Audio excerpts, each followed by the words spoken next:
नमस्कार मित्रांनो मी वैभव इंगळे.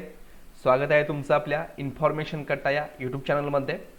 तर मित्रांनो, तुमच्यासाठी आज मी घेऊन आलो एक खास व्हिडिओ ज्याच्यामध्ये आपण पाहणार आहोत BA झाल्यानंतर BSc झाल्यानंतर MA MSc साठी जेव्हा आपल्याला ॲडमिशन हवं असतं तेव्हा एक एंट्रन्स एक्झाम असते. तर ह्या एंट्रन्स एक्झाममध्ये कशा प्रकारचे प्रश्न येतात, कुठल्या टॉपिकवर ते प्रश्न येतात, हे आपण या व्हिडिओमध्ये पाहणार आहोत. व्हिडिओ शेवटपर्यंत पहा. चॅनलला नवीन असाल तर चॅनलला सबस्क्राईब करून घ्या. असेच नवीन माहितीपूर्ण व्हिडिओ तुम्हाला मिळत राहतील. मित्रांनो, तुम्ही पाहू शकता या ठिकाणी सोलापूर युनिव्हर्सिटी सोलापूर म्हणजेच पुण्यश्लोक अहिल्यादेवी होळकर सोलापूर युनिव्हर्सिटी सोलापूर विद्यापीठाचा या ठिकाणी 2018चा एंट्रन्सचा एक्झाम क्वेश्चन पेपर माझ्या समोर आहे. विथ ॲन्सर की या ठिकाणी काही क्वेश्चन्स आणि त्याचे ॲन्सर तुम्हाला या ठिकाणी तुम्ही पाहू शकता. तर मग सुरू करूयात व्हिडिओ. प्रश्न पहिला आहे, the world geography is first used by. Geography हा शब्द सर्वप्रथम टिंब यांनी वापरला. तर याचं उत्तर आहे बी म्हणजेच इरॅटोस्थेनिस. प्रश्न क्रमांक 2 आहे, geomorphology is a branch of geography dash dash geography. भूरूपशास्त्र ही टिंब भूगोलाची शाखा आहे. तर अगदी सोपा प्रश्न आहे, सगळ्याला याचं उत्तर माहिती असेल. तर याचं उत्तर आहे ऑप्शन ए म्हणजेच प्राकृतिक भूगोलाची भूरूपशास्त्र ही शाखा आहे. त्यानंतर तिसरा प्रश्न तुम्ही पाहू शकता, सियाल is the mixture of silica and dash dash. पृथ्वीच्या अंतरंगाबद्दल हा प्रश्न आहे.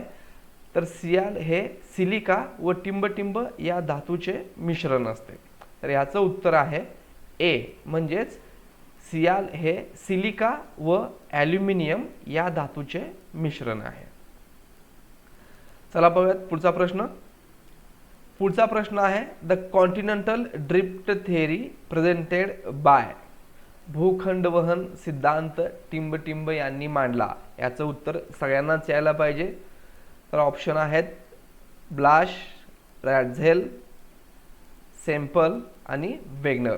तर याचं करेक्ट आन्सर आहे वेगनर, ऑप्शन डी. त्यानंतर पाचवं जे आहे, पाचवा प्रश्न तुम्ही पाहू शकता, is a very deep trench in Pacific Ocean. Common question आहे हा. पॅसिफिक महासागरातील टिंब ही सर्वात खोल गर्ता म्हणजेच डोह आहे. तर जगातील आणि पॅसिफिक महासागरातील सर्वात खोल गर्ता जी आहे ती मरियाना गर्ता. ही सर्वांना माहिती असायला पाहिजे. प्रश्न number 6, dash dash weathering is carried on by vegetation and animal. वनस्पती व प्राणी यांच्यामुळे टिंब विदारक घडून येते. तर याचं उत्तर दिलेलं आहे ए म्हणजेच मेकॅनिकल कायिक विदारण असं या ठिकाणी उत्तर दिलेलं आहे. त्यानंतर पुढचा question number 7, the line joining at the place on map having equal height is called. नकाशावर समान उंची असणाऱ्या स्थळांना जोडणाऱ्या रेषांना टिंब म्हणतात. याच्या शब्दामध्ये त्याचं आन्सर आहे सम आणि उंची. समान उंची म्हणजेच समोच्च. आन्सर आहे सी समोच्च रेषा. समान उंची असणाऱ्या रेषा म्हणजेच समोच्च रेषा. प्रश्न number 8, dash dash is the highest percent of gas in the atmosphere. अगदी सोपा प्रश्न आहे. वातावरणात टिंब या वायूचे सर्वाधिक टक्केवारी आहे. तर सर्वात जास्त वायू जो आहे तो नायट्रोजन आहे, जवळपास 78% नायट्रोजन, त्यानंतर 20% ऑक्सिजन आणि ओझोन हा अतिशय कमी प्रमाणात आपल्याला पाहायला मिळतो. तर बरोबर आन्सर जे आहे ते म्हणजे नायट्रोजन. नायट्रोजनचं प्रमाण वातावरणामध्ये सगळ्यात जास्त आहे. प्रश्न number 9, the standard pressure at sea level is dash dash millibar. समुद्र सपाटीला प्रमाणित हवेचा भार टिंब मिलीबार इतका असतो. तर हे देखील आपण स्कूल लेवलपासून शिकलेलो आहोत. तर याचं उत्तर आहे 1013.20 किंवा 25. या ठिकाणी आन्सर ऑप्शन नंबर सी 1013.20. प्रश्न क्रमांक 10.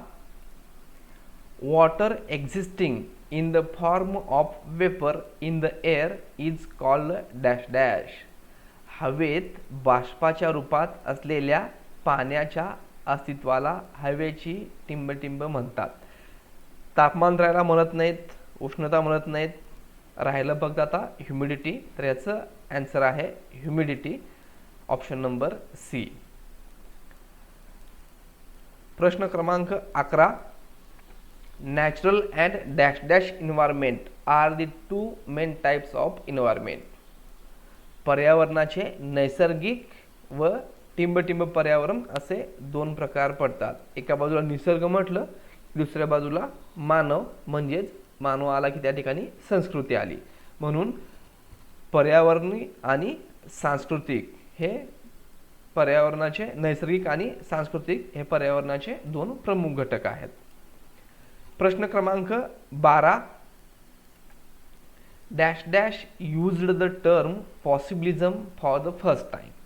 संभववाद या शब्दाचा उपयोग सर्वप्रथम टिंबटिंब यांनी केला. संभववाद म्हणजेच पॉसिबिलिझम ही जी संज्ञा आहे, हा शब्द आहे, याचा सर्वात अगोदर वापर फेव्रे यांनी केला आहे. ऑप्शन येईल ए. प्रश्न क्रमांक 13. The snow house of Eskimo in winter season is called. हा एक महत्त्वाचा प्रश्न आहे, बऱ्याचशा वेळेस हा प्रश्न विचारलेला आहे. एस्किमो जमातीचे लोक बर्फामध्ये जे घर करून राहतात त्याला टिंबटिंब असं म्हणतात. तर याचं उत्तर आहे डी, इग्लू. प्रश्न क्रमांक 14. The total of all sub units in the divided rectangle is dash dash %. आता विभाजित आयत म्हटले, या ठिकाणी वर्तुळ म्हटलेलं आहे, लक्षात ठेवा, कन्फ्युजन होऊ देऊ नका. विभाजित आयतामधील सर्व उपघटकांची बेरीज टिंबटिंब असते.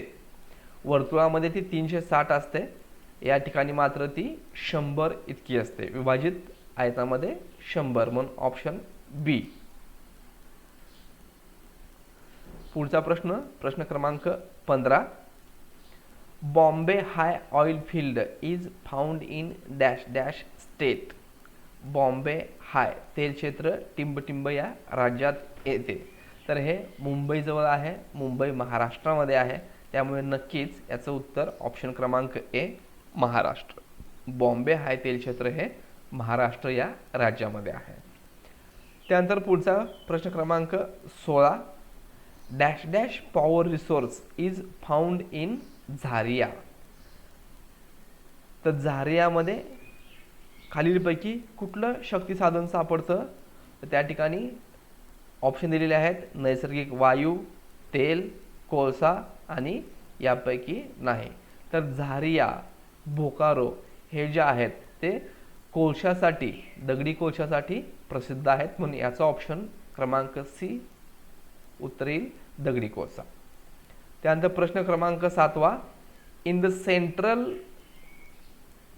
Of cyclone the air pressure is. आता सायक्लॉन म्हटलं की आतमध्ये प्रेशर कसा असतो हे विचारलेलं आहे. आवर्त आणि प्रत्यावर्त.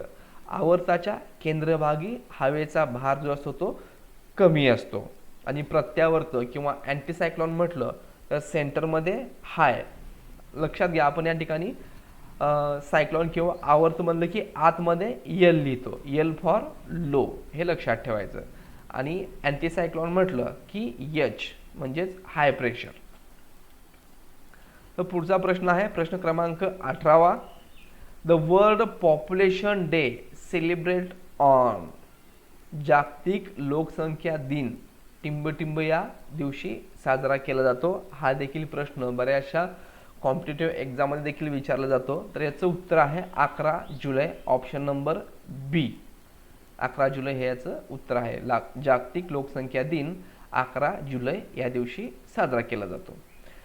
पुढचा प्रश्न आहे भारत प्रश्न देश क्रमांक टिंब 19 लोकसंख्येच्या संकल्पनेत येतो. तर आपल्याकडे पाहू शकता तुम्ही अगदी 2.5% जमीन आहे आणि जवळपास 17 ते 18% लोक राहतात, म्हणून आपल्याकडे लोकसंख्या अतिरिक्त आहे. न्यूनतम लोकसंख्या कुठे असते? जिथं साधन संपत्ती जास्त असते आणि त्याचा उपभोग घेणारे लोक कमी असतात आणि पर्याप्त दोन्ही समसमान. साधन संपत्ती तेवढीच आहे आणि लोकसंख्या ही तेवढीच आहे. तर याचं उत्तर येईल ओव्हर. भारतामध्ये अतिरिक्त लोकसंख्या आहे. प्रश्न क्रमांक 20 dash dash use the term demographic transition at first time. टिंब यांनी सर्वप्रथम लोकसंख्या संक्रमण ही संज्ञा उपयोगात आणलेली आहे. या ठिकाणी उपयोगात म्हटलेलं आहे. तर याचं उत्तर येईल नॉटेस्टाईन. चला जाऊया पुढच्या प्रश्नाकडे. प्रश्न क्रमांक 21 टिंब हे खंड मानवविरहित आहे. मानवविरहित म्हणजेच जिथं मानवाची वस्ती किंवा मानवाचं अस्तित्व आपल्याला दिसून येत नाही. तर यापैकी आता आपण पाहिलं तर अंटार्क्टिका जे आहे कायम बर्फाच्छादित असतं, म्हणून ऑप्शन डी अंटार्क्टिका. अंटार्क्टिका हा जो खंड आहे तो मानवविरहित आहे. प्रश्न क्रमांक 22 migration out of country is called dash dash migration. देशाबाहेर होणाऱ्या स्थलांतरास म्हणजेच जेव्हा लोक देश सोडून जातात, आपला देश सोडून दुसरीकडे जातात, तर त्याला कुठल्या प्रकारचं स्थलांतर म्हणतात? तर या ठिकाणी त्याला ऑप्शन नंबर सी इंटरनॅशनल, एका देशातून दुसऱ्या देशाकडे, म्हणून उत्तर येईल आंतरराष्ट्रीय स्थलांतर. प्रश्न क्रमांक 23 भारतामध्ये टिंब या राज्याचा चहा उत्पादनात प्रथम क्रमांक आहे. आता चहाचा उत्पादन कुठल्या राज्यामध्ये आहे हे तुम्ही लगेच ओळखलं असेल. उत्तर आहे आसाम. आसाम हे भारतामध्ये चहाच्या उत्पादनामध्ये अग्रेसर आहे. पुढचा प्रश्न आहे प्रश्न क्रमांक 24 टिंब हा वजन घट होणारा कच्चा माल आहे. आता वजन घट होणारा म्हणजे आपण जर शेतामधून तो माल काढला आणि तसंच 1-2 दिवस ठेवला तर त्याचं वजन 10 किलो असेल काढताना, तर ते 8 किलो 7 किलो असं कमी कमी होत जातं. त्याला वजन घट होणारा कच्चा माल म्हणतात. आता यापैकी जर आपण पाहिलं तर ऊस हा जो आहे तो वजन घट होणारा माल आहे. चहा पावडर किंवा चहाची पानं असतील त्याचं वजन काही घटणार नाही आहे. कापूस जो आहे कितीही दिवस ठेवा त्यामध्ये काही फरक होत नाही. त्यामुळं बी शुगर केन म्हणजेच ऊस जो आहे तो वजनामध्ये घट होणारा कच्चा माल आहे. पाहूयात पुढचा प्रश्न. प्रश्न क्रमांक 25 भारताचा लोकसंख्येच्या बाबतीत जगात टिंब क्रमांक आहे. तर भारताचा लोकसंख्या बाबतीत जगात दुसरा क्रमांक आहे. पहिल्या क्रमांकावरती चीन आहे. पाहूयात पुढचा प्रश्न. प्रश्न क्रमांक 26 economic geography is a branch of dash dash geography. आर्थिक भूगोल ही टिंब भूगोलाची शाखा आहे. अगदी सोपा प्रश्न आहे. तर ही मानवी भूगोलाची शाखा आहे. ऑप्शन बी मानवी भूगोलाची शाखा. प्रश्न क्रमांक 27 टिंब ही पुनर्निर्मित न करता येणारी साधन संपत्ती आहे. तर याचं उत्तर आहे ए कोळसा. कोळसा हा एकदा जळाला तर त्याची निर्मिती आपण पुन्हा करू शकत नाही. त्यानंतर पुढचा प्रश्न आहे प्रश्न क्रमांक 28 हवा पाणी व सूर्यप्रकाश ही टिंब प्रकारची साधन संपत्ती आहे. यामध्ये पाहू शकता तुम्ही ऑप्शन आहे बी ही सर्व नैसर्गिक साधन संपत्ती आहे. मानवाने ही तयार केलेली नाही.